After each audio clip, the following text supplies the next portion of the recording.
Кандай канча күн оорудуңуз? Мына бүгүн нечеси 8 күн эмес жүрөм. Ооруп жүрөсүзбү? Жок. Сийдик кан аралаш болдубу? То есть ошо бир эле рентген өттүңүз, башка эч нерсе өткөн жоксуз, э? Кан, УЗИ.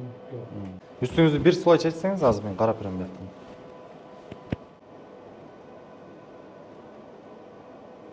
Табарсыктын жанында турат.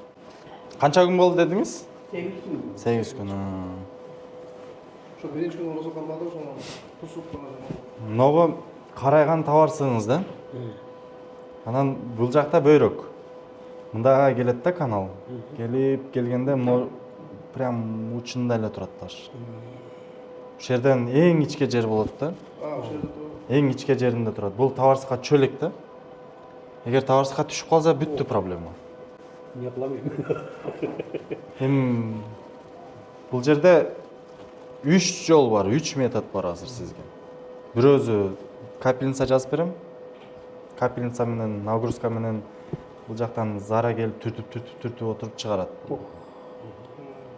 Бирок айта албайм качан чыгат, кайсы моментте чыгып кетет. Экинчи вариант, бул аппарат менен ташты коем дагы, бул ташты сындырып берем. Батпай атат да азыр. Ошондо түшүп кетиши мүмкүн ал дагы. Точно айта албайм, түшүрүп берем деп. Бирок бул таш түшөт, все равно түшөт бул, эч бир жерде туруп калып кетпейт.